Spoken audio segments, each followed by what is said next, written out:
I'm It's a willing. copycat. You can't say the same thing I Well, did. I'm sorry. We felt love from the moment we walked in the door. The first time, we felt like we were home. And as soon as we walked in the door, we just knew this was where God wanted us to be.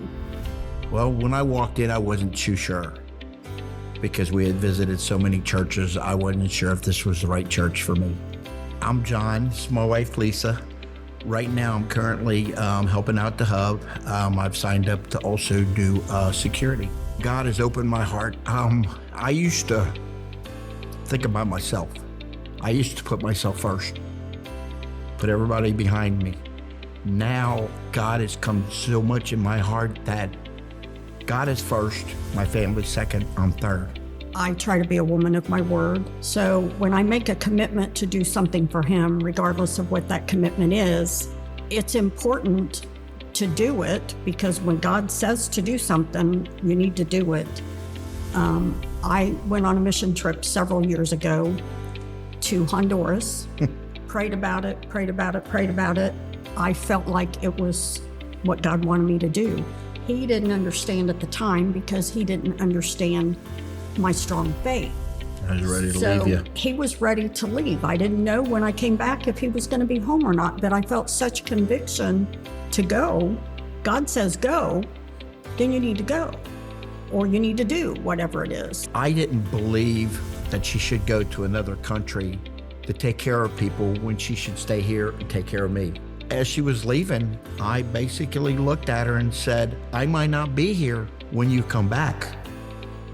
When John told me at first he wanted to go on this mission trip, I was so excited. And then he started with the doubt and the fear because he didn't know what they were going to do.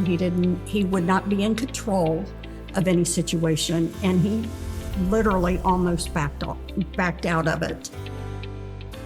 I never thought in a million years he would do something like that. This past year, when I went on my very first mission trip, I got to see and experience what she got to see and experience. The way God moved in my life and the friends that I now call family. But yeah, it was a big commitment. I mean, a huge commitment for me because fear was fighting with me. And I'm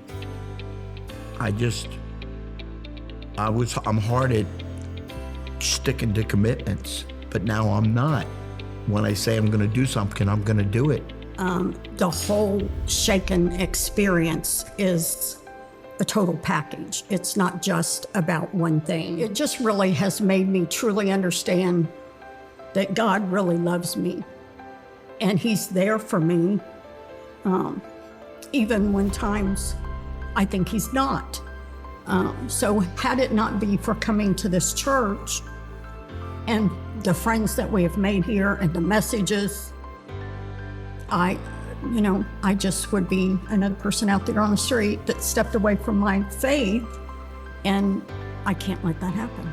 I think about other ways that, the money can be spent.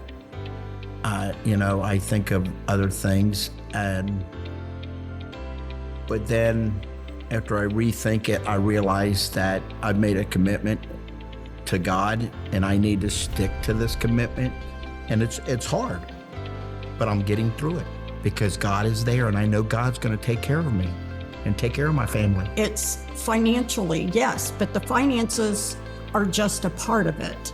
So don't let that be a hindrance because Shaken can mean for you many different things. What it means to me is commitment and giving of my time and giving of my money, but it's God's and it's always been God's, and He deserves it more than anyone else. So it's a struggle sometimes when you think you may not have the money or an unexpected expense comes up and you just don't know, the car needs brakes and it's going to be $1,000 and, where are you going to get that money? So it is a challenge, but it's also a commitment. It involves taking a look at your life and your spiritual life and your relationship with God. That's really what it's all about, is developing your relationship with God.